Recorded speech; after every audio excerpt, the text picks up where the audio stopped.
수비를 대신해 서주성의 수비 책임을 맡고 있던 장비는 술 때문에 초대형 사고를 저지르고 기회를 노리고 있던 여포는 또다시 주인을 물고 서주성을 차지했다.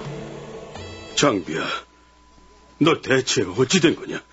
네가 여길 왜 온 거야? 그게 그러니까요? 아니 이것도 뭐야? 너 술 마셨냐? 그게요. 형, 나 미쳤나봐. 딱 한 잔만 먹으려고 그랬는데 먹다 보니까 여포 그놈한테 사주성을 뺏겼어요. 아니 뭐라고? 진짜 미안해요. 장비, 너 미쳤냐? 미쳤어? 관우야, 진정해라. 형님, 서주성엔 형님의 가족분들이 계십니다. 내가 그동안 여포에게 보여준 정리를 생각해서 여포도 차마 내 가족에겐 손대지 못할 것이야. 그러니 관우야, 진정해라. 형님들, 이게 다 저 때문에 생긴 일이니까 제가 책임질게요. 네가 어떻게 책임을 질 건데? 그냥 꽉 죽어버리면 될 거 아니에요. 진짜 나 같은 놈은 죽어야 돼. 그냥 이 칼로 그냥 확. 저기 형님들, 아무리 그래도 좀 말리는 척이라도 해줘요. 장비는 그만두지 못하겠느냐? 어찌 함부로 죽음을 입 밖에 내느냐? 우리가 도원에서 한 굳은 맹세를 벌써 잊었느냐? 우린 비록 한날 한시에 태어나진 않았으나 한날 한시에 함께 죽기로 맹세한 그런 사이가 아니더냐? 처자는 의복과 같고 형제는 수족과 같다고 했다. 난 장비가 이렇게 무사히 살아와준 것만으로도 하늘에 감사하고 있다. 형님.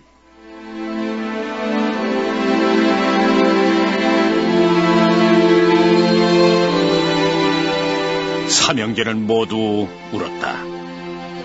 도원의 맹세와 함께하는 삼형제의 굵은 눈물방울은 메마른 전장의 대지를 촉촉히 적셔주고 있습니다. 그런데 우린 여기서 한 가지 짚고 넘어가야 할 것이 있다. 그것은 삼국지에 대한 또 다른 고찰인데 지금부터 전문가의 얘기를 들어보도록 하자. 그 소설 삼국지가 동양을 대표하는 최고의 고전, 최고의 그 베스트셀러라는데 이 일을 달 사람은 아무도 없을 거예요. 그런데 우리 한 가지 재밌는 사실인데 이 그 삼국지에 대한 호감도가 성별에 따라서 아주 극명한 대조를 이룬다는 거예요. 이게 남자들한테는 이게 삼국지 이러면 이게 반드시 읽어야 할 인생의 교과서, 처세의 지침서로 불리면서 아주 압도적인 사랑을 받고 있어요. 근데 그 반대로 우리 여성을 안 보잔 말이에요. 여성들한테는 그 삼국지 별로 큰 사랑을 못 받고 있어요. 이게 여성들한테는 그 동서고금을 막론하고 그 수많은 베스트셀러들이 있지만 그 성별에 따라서 이렇게 호감도 차이가 나는 작품은 아마 그 삼국지가 거의 유일하지 않나 싶어요. 근데 그렇다면은 왜 그 삼국지가 이게 여성들한테 사랑을 못 받을까? 물론 가장 큰 이유는 이게 아무래도 그 전쟁을 하니까 여자들이 별로 안 좋아한다, 이런 걸 우리가 들 수가 있어요. 근데 이것 말고 또 몇 가지 원인이 더 있다는 건데 그중 하나가 바로 이 유비 때문에 그래요. 유비.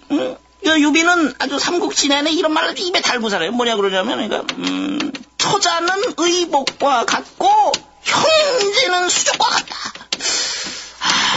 물론 그 당대의 유학자들하고 그 삼국지 남성 독자들은 이런 유비의 자세를 의리의 표상이다 이러고 극찬을 하고 있어요. 근데 여성의 시각으로 한번 보잔 말이지.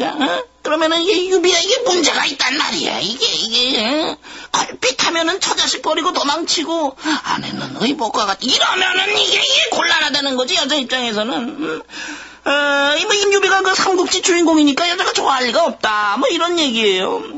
더구나 이 삼국지를 보면은 여기 등장하는 여성들은 그 조선을 제외하고는 거의 대부분이 대형 사고를 저지른 악역만 맡고 있어요. 이러니까 여성들이 책을 읽을 맛이 나겠단 말이지, 삼국지를. 예, 알겠습니다. 뭐 어쨌거나 뭐 근거지인 서주성을 뺏겨버린 유비군의 사기는 바닥으로 떨어졌다. 무엇보다도 5만이나 되는 병사들 대부분이 서주성에 가족을 두고 왔기 때문이다. 저 형님, 이제 어쩌시겠습니까? 글쎄다. 서주에 두고 온 가족들이 걱정된다고 벌써부터 탈영병들이 속출하고 있습니다. 아니, 뭐예요? 이 자식들이 진짜 군기가 빠져가지고. 장비, 넌 조용히 해. 이게 다 너 때문 아니냐? 무슨 말을 못하게 해? 이럴 때 만약 여포가 배후를 습격하면은 앞뒤로 적을 맞게 됩니다. 그 전에 뭔가 대책을 세우시는 것이. 그래, 나 역시도 그게 걱정이야. 그 시각 여포는 서주성의 점령을 완료하고 성내를 순찰 중이었는데 그의 발걸음은 어느새 유비의 가족들이 있는 내전으로 향하고 있었다. 그러니까 여기가 유비의 부인들이 있는 곳이냐? 에? 그렇습니다. 결혼한 지 얼마 안 돼가 아주 야들야들 처녀들 같습니다. 자식 생끝대기는. 얼른 들어가자. 그런데 바로 그때 내전 앞을 가로막는 사람이 있었다. 바로 미축이다. 어서 오십시오, 여장군이. 미축.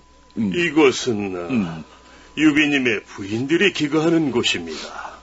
어인일로 오셨습니까? 그러니까 거시기 뭐시기 응? 10계명에도 나와 있듯이 군자는 남의 아내를 탐하지 말라 했습니다. 설마니 천하의 여장군님이 그런 짓을 저지르진 않으시겠지요? 아는 거 맞네. 그래, 당연하지. 유비님은 천하의 여장군님을 진심으로 대하셨습니다. 그 점을 잊지 말아주십시오. 나는 그냥 혹시 우리 애기들이 여기서 행패를 부리지 않나, 그게 걱정이 돼서 온 거야. 미축, 만약에 그런 일이 있으면 나한테 보고하게. 수고해. 예. 여보라는 인간의 묘한 점은 바로 여기에 있다. 때로는 작은 이익에 눈이 멀어서 의리를 저버리는 늑대의 본성을 드러내지만 또 때로는 작은 인정 앞에서 마음이 약해지는 어린 양 같은 본성을 보여주기도 한다. 바로 그런 때 원술이 보낸 사신이 서주에 도착했다. 그러니까 우리 보고 유비의 배후를 공격해달라, 이 얘기냐? 그렇습니다. 그렇게만 해주신다면 우리 주군께서는 그 보답으로 양식 5만 석에 준마 500필, 금은 1만 양, 거기에다 비단 1000필을 귀축에 보내주겠다고 하셨습니다. 여장군님, 어떻게 생각하시는지요? 얼른 가서 전화 거라. 뭐라고? 선물 잘 받겠다고. 알겠습니다. 그리고 감사합니다. 여포는 또다시 어린 양에서 늑대로 탈바꿈됐다. 여포의 부장 고순이 이끄는 3만의 병력은 유비군의 후방으로부터 진격해 들어가기 시작했고 유비는 사면 초과의 위기에 빠졌다. 형님, 어떻게 하시겠습니까? 서주성의 지원도 끊긴 지금 어차피 5만이나 되는 병력을 유지하는 것도 우리한텐 벅찬 일이다. 군대를 해산하고 잠시 몸을 피하자꾸나. 관우, 네 생각은 어떠냐? 형님의 뜻이 그러시다면 따르겠습니다.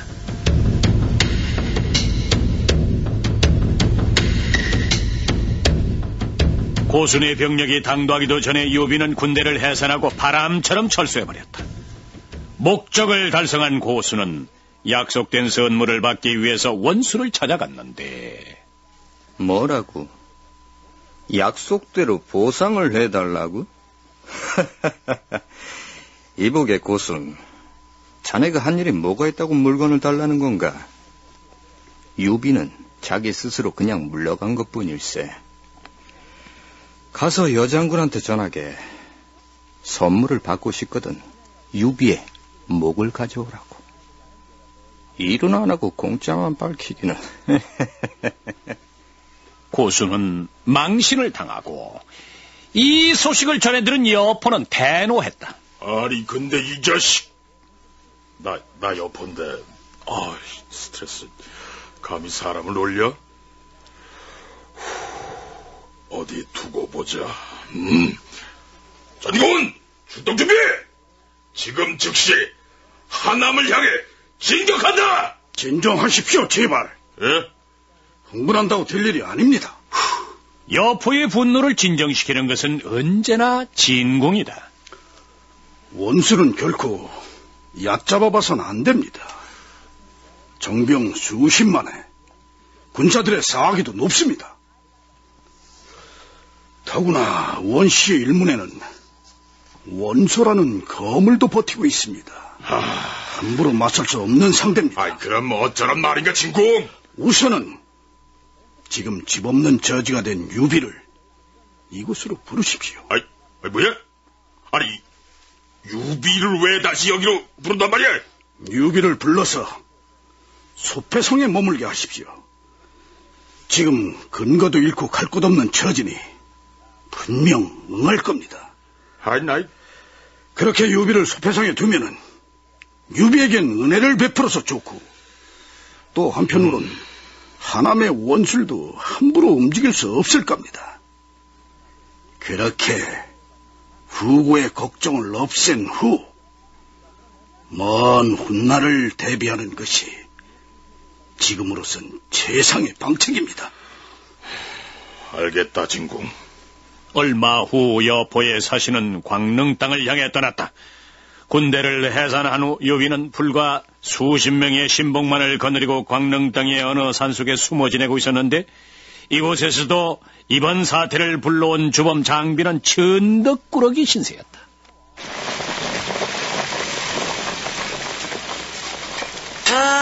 자, 라면 다 끓었어요. 식사들 하시더라고.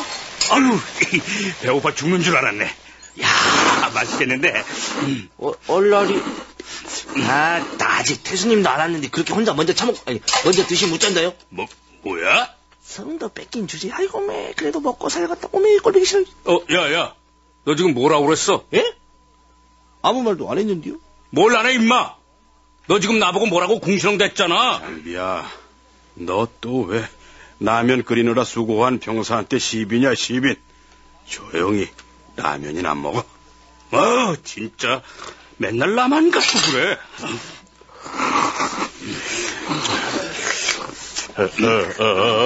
장비야, 너 한 젓가락에 그렇게 많이 씹어가면 어떡하냐? 입이 지금 몇 갠데? 아니, 어떻게 푸다 보니까 그렇게 된 거예요. 장비야, 그리고 라면 한 젓가락에 깍두기는 한 개씩만 먹어. 왜 두 개씩 먹고 그래? 아유, 알았어요. 치사해서 진짜. 자, 이제 면도 다 먹었으니 국물에 밥이나 말아 먹자꾸나. 그럴까요? 장비야! 너 왜 국물을 네 밥그릇에만 그렇게 많이 따라? 공평하게 따라야지. 아이고, 하여간 욕심은 이뚱땡. 진짜 왜 나만 갖고 그래요? 야, 라면 다 튀잖아. 야, 너 나가!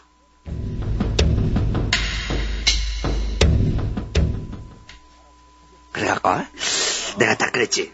아가씨, 시간 좀 있었지요? 그랬더니 시간 있으시면 뭐 해주실 건데요? 이러는 거야. 그래갖고 내가 그 아가씨를 구루마에 살포시 태웠지. 그래갖고 야, 무슨 재밌는 얘기들 하냐? 그래가지고 어떻게 됐는데? 얘들아, 나중에 이야기해줄게. 장비는 완전히 왕따가 됐다. 그리고 그날 밤, 장비야, 너 이 시간에 잠 안 자고 뭐하냐? 그냥 잠도 안 오고 해서. 장비야, 너답지 않게 왜 이렇게 기운이 없어? 아니, 그냥 그렇죠. 장비야, 힘내. 다들 네가 미워서 그러는 게 아니라 그냥 잠깐 화가 나서 저러는 거야. 네가 이해해라. 응? 알아요. 장비야. 그럼 내가 노래 하나 불러줄까? 거칠은 벌판으로 달려가죠. 마음에 힘이 되는 관의 노래처럼 고원 결의.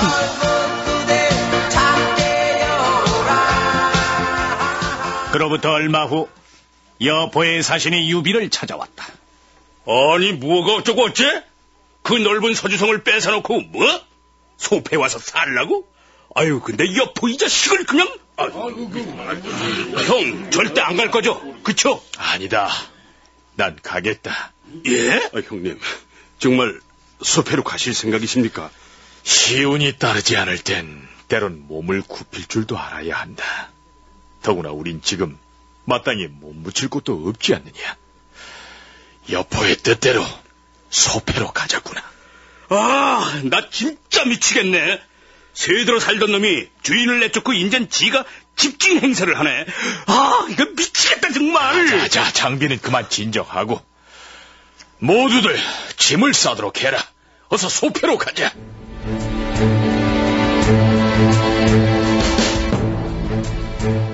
유비는 그렇게 해서 서주성에 도착했다. 아이고, 유비. 아유, 잘 왔네. 웰컴.